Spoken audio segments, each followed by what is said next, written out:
விருதுநகர் விவிவி அரங்கில் விருதுநகர் மாவட்ட காங்கிரஸ் கமிட்டி அமைப்பு மறுசீரமைப்பு இயக்கம் கூட்டம் கட்சியின் மேலிட பார்வையாளர் விஸ்வரஞ்சன் முகந்தி தலைமையில் நடைபெற்றது.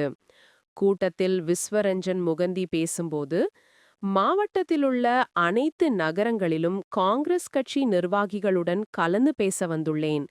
காங்கிரஸ் கட்சி இந்திய தேசிய காங்கிரஸ் கட்சிக்குள் புதிய அமைப்பை உருவாக்குவதற்காக ஒரு ஜனநாயக ஆலோசனையான அனைவரையும் உள்ளடக்கிய செயல்முறையை ஒரு வெளிப்படையான அமைப்பை தொடங்கியுள்ளது.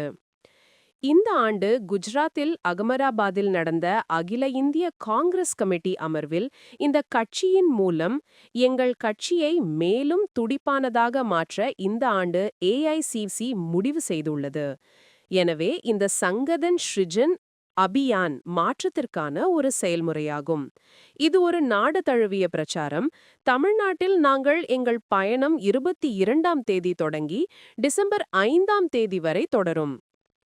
ஒவ்வொரு மாவட்டத்திலும் காங்கிரஸ் கட்சியின் ஒரு மூத்த தலைவர் நியமிக்கப்பட்டுள்ளார். அவர்கள் கருத்துகளையும் பார்வைகளையும் பெற்று எங்கள் அனைத்து கட்சி தொண்டர்கள், தலைவர்கள் மற்றும் குடிமை சமூக உறுப்பினர்கள், குடிமக்களை சந்தித்து வருகின்றனர். இன்று முதல் நாங்கள் ஒரு மாவட்ட காங்கிரஸ் கமிட்டி விண்ணப்ப படிவத்தை வெளியிட்டுள்ளோம்.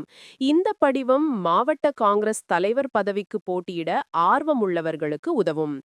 காங்கிரஸ் சித்தாந்தத்தில் நம்பிக்கை கொண்டவர்கள், குறைந்தபட்சம் 5 ஆண்டுகள் கட்சிக்காக பணியாற்றியவர்கள் மற்றும் அமைப்பு ரீதியான பின்னணி கொண்டவர்கள் எவரும் விண்ணப்பிக்கலாம்.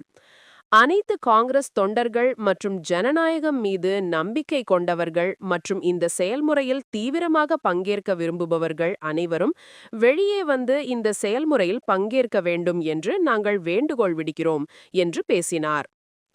இந்த கூட்டத்தில் சிவகாசி எம்எல்ஏ அசோகன், மாவட்ட தலைவர்கள் ராஜா, ஸ்ரீ ஷொக்கர் ரெங்கசாமி, நிர்வாகிகள் கிருஷ்ணமூர்த்தி, பாலகிருஷ்ணசாமி, செய்தி தொடர்பாளர் மீனாட்சி சுந்தரம் மற்றும் நிர்வாகிகள் உடனிருந்தனர்.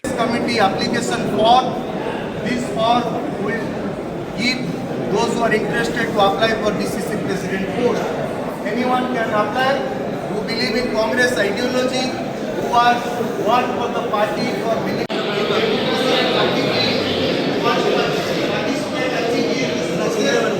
come out and they should participate in this process. Thank